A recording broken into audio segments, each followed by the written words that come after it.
the same trials and tribulations from their experiences, and it helped me pave the way. And from that point forward, businesses soared. I learned how to hire people. I learned how to fire people. I learned how to have difficult conversations. I learned how to negotiate my line of credit with a bank. I learned all of these things. I learned how to be a better husband. I learned how to be a better father. I learned how to be more open and honest with my wife about the business. I learned how to be a better leader. I tell everybody, and I tell my employees, whenever I leave this office to do anything EO related, I always bring back something of value. Tonight, I will bring something back of value to my company.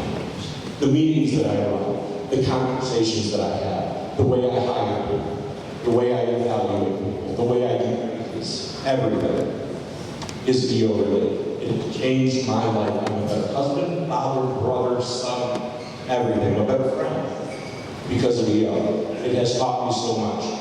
So much so that I give a significant amount of my time back to you on the board. It's another level for me to enhance EO. It's a way for me to give back. So I serve as a member leader.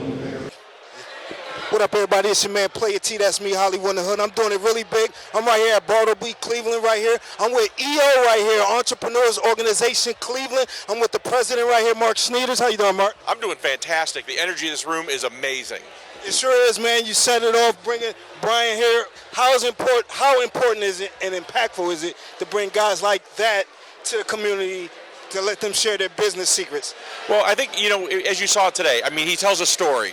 He provides the energy, lets you know that, listen, as an entrepreneur, you're going to fail way more than you succeed, right? You're going to get knocked down.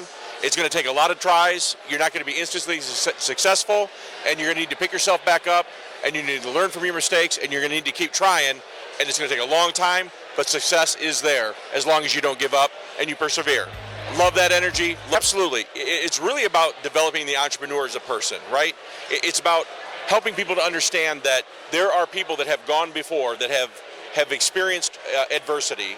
They have experienced hardship, and there is a resource that is out there to help them grow, to develop, how to be a leader, how to take a chance, how to persevere through adversity and hardship. And there are people out there that are willing to mentor and to lead and to provide help and assistance on many levels, not just financial, but just support, just to be a friend and a mentor and a leader and an advocate for whatever you want to do in life, whether it's start a business or a nonprofit or any type of a passion project.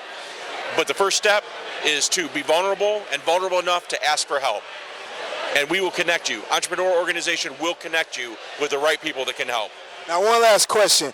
Help me get the entrepreneur up to speed, the aspiring entrepreneur, just starting out, don't know anything about resources.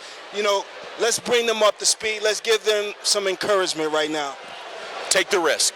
Don't hesitate. As he said, don't wait for it to be perfect.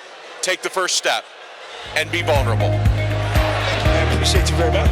What up, everybody? It's your man, Player T. That's me, Hollywood in the Hood. I'm doing it really big. I'm right here at Bartleby, Cleveland. I'm right here with EO, Entrepreneurs Organization, Cleveland. And I'm also right here with the founder of Uggs right here. What you know about that? The really great brand that's doing it really big on the shoe side. I'm with the founder right here, Mr. Brian Smith. How you doing, Mr. Smith? I'm doing great, man. How you doing? I'm doing fantastic, man. You came here to the city. Yeah. Like I said, you're uplifting a lot of entrepreneurs, giving them hope. Now, with your brand, the Uggs, man, you are from Australia, right? Originally, yeah. Now, how did you have the confidence to come here, being from a whole nother place, and then be successful as you are? I just felt it in here, man. I just said there's something that I want to do, and I didn't have a clue what, but I just wanted to get out. And if you're looking for some new thing in your life, get out of your existing environment, because otherwise you're just going to see the same shit all the time. Yeah. But if you can get out in a different environment, like I came to America, and realize that something like sheepskin boots, which everyone wears in Australia, was not in America, it's like damn obvious. Why do they wear sheepskin in Australia like that? Because it's comfortable, man. It is. Just comfortable, yeah. Did you know, of course, course you do. You had a big fan base in the urban community. I know it didn't start out like that. It started with the beach community. Yeah. So how did you get wind of that? And when you did, what did you think of that? I didn't really see that for years, and when I finally did, it was like, oh my God, I never thought that market was there, and so I didn't ever go, pursue it. So yeah, it was really cool. Now, you didn't fold when there was copyright infringement going on, thugs and stuff like that. You didn't fold. How did you persevere, and what kept you going? Well, rather than spend money in lawyers in court, you just got to beat them in the marketplace, and that's the simplest thing to do. And it's going to hurt for a while when other competitors are out there, but if you're good at what you do, they'll drift off. If you've got the creativity and they don't, they won't last long. Thank you very much. I appreciate you, Brian. Yeah. Thank you so much, man. Good luck, everybody. Thank you. And they finally arrived. This is what they look like. This big yellow stain here is glue. All the mesh around here is glue. There's no real powders, there's no binding. But that was the state of the art of sheepskin boots at the time. And I use this as an example because I hear so many people who are just on the brink of launching something and they're going, it's not perfect yet. It's not, I haven't finished this yet. And I just want to urge you, look, even if it's not perfect, get it out there, get it in the market, right? Because what up, everybody? It's your man, Player T. That's me, Hollywood in the Hood, doing it really big. I'm right here at Bartleby, Cleveland, with EO right here, Entrepreneurs Organization. I'm with the former president right here, Miss Tracy Miller. How you doing, Miss Miller? I'm wonderful. Thank you very much. This is a really great platform. It really is, to be able to, peer-to-peer, working with entrepreneurs, putting them with other entrepreneurs that's been successful in their lanes and sharing positive feedback. How did you end up being a part of such a great organization and then ascending to where you were actually at the top? Thanks for asking that question. I actually found it by accident. It was truly by accident. Somebody I had met as an acquaintance, I was kind of having a conversation around what my business was doing at that time, and we were just at a networking event, and I really was probably telling him too much information, but I was aggravated in sharing. But he said, you know what? I think you really need to join this group in Cleveland because I'm actually in the Youngstown Warren area. Okay. So he said, you should really come check this out. And I'm like, I'm game for anything. Did you have apprehension? No, I needed help. So I showed up at this event. I didn't know anybody. My company was struggling. So this was in 2009 at the time. The markets were they crashed in 08. It was really, and my business was struggling. So I just showed up, and it was the most welcoming room of people ever. I mean, I didn't know anybody. And I got to know them, and I felt this vibe in the room that was real and authentic, and it just attracted me immediately. So I applied, I joined their accelerator program, which was a program to help businesses get past that $1 million mark in revenue, because mine was struggling bad. And I drank the Kool-Aid that day, and I have not left.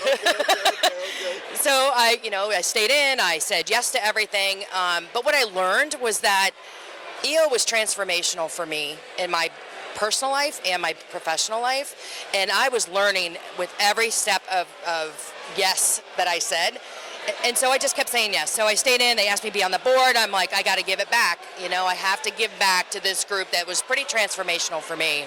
So I said yes to Forum, I said yes to President. They asked me to be on the regional council, which is part of, we have chapters from Minnesota down to Austin, over to Pittsburgh, to Omaha, Nebraska. That's our central region. Even though it's a global organization, we're broken into 10 regions across the globe. So I sit on the board of one of the 10 regions now, and have for 2 years, yeah. Well, let me ask you a question. When Mark Sneeders took over right here in Cleveland, you feel like it's in good hands? Of course you do. Absolutely I do. I picked Mark, actually. You picked Mark? I did. Wow. Mark was my co-chair for my forum committee, and he was leading with his heart, and I think that's a big part of leadership, and authentic leadership is leaning in with your heart and caring about the people that you're serving. And Mark did that so well and naturally. I'm like, you have to lead this group. Felt like he can give other entrepreneurs that experience that you had when you first walked through the doors? Absolutely, and that's what you'll see year after year with our leaders in this organization. Now, in your own words, how instrumental is EO to the community right here in Cleveland? Oh, if you look at the impact, economic impact alone, it has to be huge. I don't know what the numbers are exactly, but I think at one point we had like 4,000 employees were part of the EO organization. I think it was 300 million in revenue as part of the Cleveland revenue was happening. I think anytime that you get a chance to improve an organization by their leader improving and being authentic, and let's face it, we've been through a pandemic, right? I mean, if anything has happened, we've learned that the human factor is the most important thing inside of our work environments, and EO has always been about that, authentic human leadership. Well, let me ask you one last question, Tracy. You know, you've been in business since the early 2000s. You struggled a little bit. You didn't fold. Why is that? I don't know. I think I have a lot of guts. I should have folded a couple times. You heard Brian's story today. I resonate very well with his story because I could go back and probably mark several points that I should have been out of business, but I wasn't done. I still had a big passion to do what I was doing, and I wanted to just keep moving forward. And I think part of the reason I succeeded in the end is because I kept asking questions. You know what I mean? So that's what we need to do. Keep asking. Don't be afraid to ask questions. There's never a stupid question. Thanks for your time. Hey, what up, everybody? It's your man, Player T. That's me, Hollywood in the Hood. I'm doing it really big. I'm at Bartley, Cleveland right here with EO Entrepreneurs Organization. I'm right here with Don. How you doing, Don? Doing great, thank you. Man, this is a really great organization, giving entrepreneurs the time of day to speak with other entrepreneurs that's made it in their respective industries. Where is this stemming from? What is this all about, EO and everything, in your own words? Well, EO is a community. I mean, it's a community for other entrepreneurs, right? Entrepreneurs, especially the last couple of years with that pandemic. I mean, there's no better time and bigger need, I think, right now than the entrepreneurs to have their own community with other entrepreneurs. So EO is a peer-to-peer group, right? So members of EO are all founders of businesses that have at least reached a certain level of success. So we can lean on each other for sharing and growing and experiences, because we don't all know everything, right? But we're down that path of trying to figure it out together, right? And so learning things about how to deal with employees or money or culture within your own business, how to deal with the pandemic, how to deal with taxes. I mean, there's all kinds of different things that an entrepreneur has to go through, and no one kind of wants to do it alone. And as an entrepreneur, I mean, most of the people you talk to are you're either paying them or they're a vendor, right? And it makes it a little bit difficult to have that kind of an experience share. EO gives us that. So it looks like Brian Smith, you know, the founder of Uggs, he really feels what you're trying to do, and he's come back to share his support. Right. Why do you think people like that with big brands and an established footprint in the marketplace are willing to come back and help push you all's agenda? Give back. I think people want to give back, right? I mean, I think entrepreneurs want to give and want to provide, right? And I see Brian Smith. I talked with Brian Smith, and he's a giving man, right? He wants to give back and give his experiences. I mean, one of my forum mates at EO, he said my New Year's resolution is to learn 2 things the easy way. I'm going to learn it without having to learn it the hard way, right? That was his New Year's resolution. I'm like, what a great New Year's resolution. Coming and listening to people like Brian Smith give you an opportunity to learn things the easy way, learn from his mistakes, right? And I think that he wants to provide that. He comes back here, right? He comes back to talk to the community of entrepreneurs because he wants to say, hey, here's where I did it wrong. Here's what I did. Here's my experiences.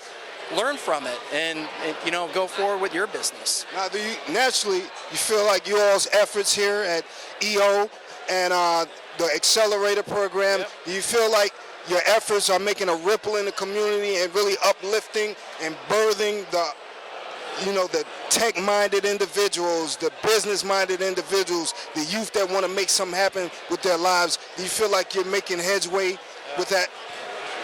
In an amazing way, absolutely. I mean, we impact our communities through our businesses. We impact our communities through our employees. We impact our communities by giving back in our own community.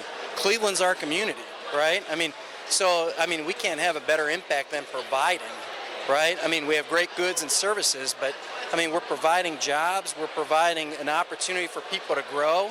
I mean, I can't think of a better way to give than to, provide. Appreciate you very much. Thank you. Player T, that's me, Hollywood in the Hood. What up, everybody? It's your man, Player T, that's me, Hollywood in the Hood. I'm doing it really big. I'm right here at Bartleby, Cleveland. I'm with EO right here. I'm with the, accelerator program, the head of the accelerator program, Cal right here. How you doing, Cal? I'm doing well. How are you tonight? I'm doing fantastic, man. Really what I wanted to talk to you about, I wanted you to talk about your accelerator program, what's that all about, and what's going down with it. It's transformational. So Accelerator equips emerging entrepreneurs with businesses between $250,000 in revenue and $1 million with the community, tools, and experience shares to grow their business rapidly. It's changed my life. I joined Accelerator 4 years ago, and without it, I wouldn't have been able to grow my business over $1 million. You joined 4 years ago. I did. So how did you ascend to the position where you're at now? I found that, and this is a carry your own bag organization. So you get what you put into it. And I really enjoyed it. I volunteered on the board of the Accelerator program. I helped find speakers. I helped connect us to community. And I really found joy out of meeting other entrepreneurs and helping them achieve things they wouldn't have been able to do on their own. Well, let's help some entrepreneurs get to that big bag like you're talking about. Let's give us some pointers right now to help them and bring them up to speed. Absolutely. So the secret sauce, one of my favorite things about EO is the 5%. The idea of the things that are the best of the best in your life that you almost feel like are bragging, and the things that are the worst of the worst, things you don't tell your partner, things you don't tell your business partner, things you don't want to tell your friends, things you can't connect about. We explore that together in a safe space, and we share from experience. So nobody's telling you what you should do. We don't shit on anybody. We say, hey, when I encountered this, this is what happened. We share from vulnerability, we share from experience, and we don't judge. And it's amazing what can happen and how that helps you grow your business. Now, you spoke about your own personal business. What business is that? So my business, I have a professional services company called Pandata. We help companies design and develop machine learning and artificial intelligence. Is that right? AI, that's the big thing right now. Yeah. So are you encouraging young children to get involved with AI right now? And if so, how can they start? Especially in the urban community where the knowledge of that is real limited. So how can we start if we want to get into that field? So that's a great question. So digital literacy, being able to use Excel, Microsoft, and whatnot, that became a skill, foundational in the 2000s. If you didn't have that skill, you didn't excel. AI literacy, that is the next thing.